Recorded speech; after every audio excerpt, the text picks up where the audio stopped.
Mga ka-BBM, ikinagulat ni Bucor Chief General Gregorio Catapang Jr. at DOJ Secretary Boying Rimulya ang paglutang at pagkakadakip sa isang controversial na PDL na si Michael Cataroha. Si Cataroha ang lumikha ng napakalaking usapin sa kasaysayan ng Bureau of Corrections o Bucor, kung saan ay nagkaroon ng pagdinig sa Kongreso at Senado noong nakaraang mga linggo. Matatandaan na nagpahayag si Rimulya at sinabi niya na iniligpit si Cataroha ng kapwa niya preso matapos ilibing sa septic tank sa loob ng Bilibid prisons. Pero kalaunan ay binawi ni Rimulya ang kanyang pahayag dahil di umano ay na-fake news siya nang matuklasan na buto pala ng manok ang nahukay sa septic tank. Dahil sa paglutang ni Cataroha na mahigit isang buwan nang nawawala, malaking dagok ngayon sa pamunuan ng Bucor ang malapelikulang eksena na nagaganap sa Bureau of Corrections, kung saan ay natatakasan sila ng mga PDL kahit nakakulong pa ito sa maximum security compound, at sa kabila ng mga pahayag ni Catapang na magiging mahigpit at maayos sila sa pagbabantay sa New Bilibid prisons. Wala po akong alam, wala talaga akong idea. Kasi pilit ko siyang ginawa na wala naman. Bigla na lang daw po siya pumunta sa bahay ng pamangkin ko. Mga ka-BBM, sa eksklusibong pahayag ni Michael Cataroha, magugulat kayo kung paano siya nakalabas ng Bilibid at kung anong teknik ang kanyang ginawa. At sa panig naman ng kampo ni Catapang at Rimulya, malaking palaisipan kung bakit nakalabas ang PDL na ito sa kabila ng paghihigpit sa New Bilibid prisons. Ano ang masasabi mo dito, mga ka-BBM? Sama-sama nating panuorin ang buong video at pakicomment nyo po ang inyong mga reaksyon at sariling opinyon. Pero bago yan, muli po ako nag-iimbita sa mga hindi pa po nakasubscribe sa ating channel na ka-BBM News PH, pakipindot po ang subscribe button at pakiclick na rin ang notification bell para lagi kayong updated sa mga bagong upload natin na legit at napapanahong balita. Maraming pong salamat. Julius, nandito nga tayo sa Angono Police Station at nandito na nga, buhay na buhay, yung nawawalang missing PDL ng Bucor na si Michael Angelo Cataroha. Naaresto siya 4:15 ng hapon at dinala siya rito para sa medical. At si Cataroha yung pinagtalunan dati ng Kongreso at Senado at sinabing nawawala at nasa septic tank. Mamaya, eksklusibo akong babalik para interviewin natin, ipakita natin yung interview ng nanay at mismong si Michael Cataroha na inaabangan natin ngayon. Julius, Sherry.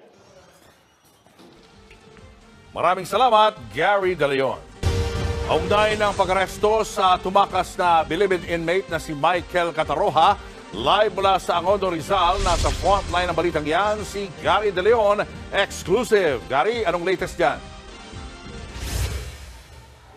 Nag-mugshot at nag-fingerprinting na nga si Cataroha at kanina ay nakita na nga natin siya at tinanong nga natin pero naging matipid ang kanyang mga sagot kung paano nga siya nakatakas sa Bucor. Sa litratong ito, makikitang hawak ng mga otoridad ang nakatopless pang si Cataroha habang pinoposasan. Kuha yan kaninang hapon lang. Nakapanayam ko kanina ang nanay ni Cataroha na inakusahan noon na nagtatago sa kanyang anak, bagamat itinanggi niya yan. Pakinggan natin ang kanyang pahayag. Ano mo nalaman nandiyan na sa tabi-tabi niyo?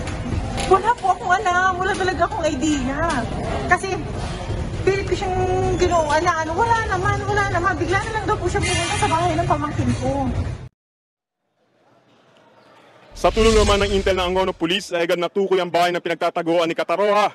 Dito na siya nadakip at dinala sa police station para sa verification at coordination ng PNP sa Bucor. Una at eksklusibong binilita noon ng News 5 ang pagkawala ni Cataroha sa Bilibid. Nakakulong siya roon dahil sa mga kasong anti-fencing at karnaping. July 15 siya nawala at huling nakita na naghahaponan sa dormitoryo nila. Ang unang sabi ng Bucor noon, baka napagtripan at itinumba na ng ibang inmate si Cataroha. Hanggang sa may na-discovering buto ng septic tank ng maximum security compound. Ayon kay Justice Secretary Boying Rimulya, kay Cataroha ang buto. Pero kalaunan ay binawi ito ng kalihim at inaming na fake news siya. Lumabas din na buto lang pala ng manok ang nakita sa septic tank. Kaya lumutang ang posibilidad na hindi patay at tumakas lang ng kulungan si Cataroha hanggang sa nadakip na nga siya kanina. Julius, ang nangyari nga kanina ay dadalhin siya sa provincial police station at ang gagawin naman ay doon siya susundin ng Bucor. Hanggang sa ngayon kasi walang representative na dumating mula sa kampo ng Bucor. Kanina tinanong natin sa Bucor paano nga nahuli si Cataroha. Ang sabi nga nila ay coordination ito ni Angie Bautista, yung dating head executive assistant ni Katapang, at yun ang nag-coordinate sa PNP dito sa Angono para madakip nga si Cataroha. Matapos ang mahigit isang buwang paghahanap sa person deprived of liberty na si Michael Angelo Cataroha sa New Bilibid Prison o NBP, naaresto na ito ng mga tauhan ng Angono Police sa bahay nito sa Sitio Manggahan, Barangay San Isidro, Angono Rizal, kahapon August 17. Ayon kay Police Major Lauro Moratillo, hepe ng Angono Municipal Police Station, hindi na nagawang makatakas at manlaban ni Cataroha na nadatan nilang kumakain. Nag-concentrate kami dun sa area na yun dahil nandun mga kamag-anak niya. So, then yung tipster niya kanina tumawag sa amin, na-spotted na siya ron. Kaya mabilisan lang yung galaw namin, yung pagpaplano namin na hindi siya makakalusot doon sa aming pagpaplano. Kaya po nahuli namin. July 7 taong kasalukuyan nang nakatakas si Cataroha sa maximum security compound ng NBP, habang July 15 naman nang malaman ng mga tauhan ng Bureau of Correction o Bucor na nawawala na ito dahil sa ginawa nilang counting sa mga preso.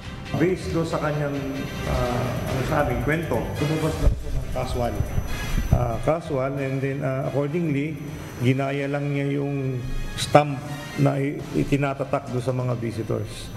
So paglabas niya, chinek siya ng gate, pinakita lang niya yung stamp sa kanya kasi ang ginamit niya is ballpen na luma. Pinag-aralan niya in short, yung kilos, yung galaw. Tapos ang sabi niya, naghanap siya ng isang tao na kasing sukat niya, kasing body build niya, so that yung pangalan, nag-ano na lang siya, gumawa na lang siya ng pangalan under a certain Julius Villanueva ang ginamit niya. Magsasagawa ngayon ng malalimang investigasyon ang Bucor kung paano nakatakas si Cataroha at nakalusot sa mga tauhan ng ahensya sa maximum security compound.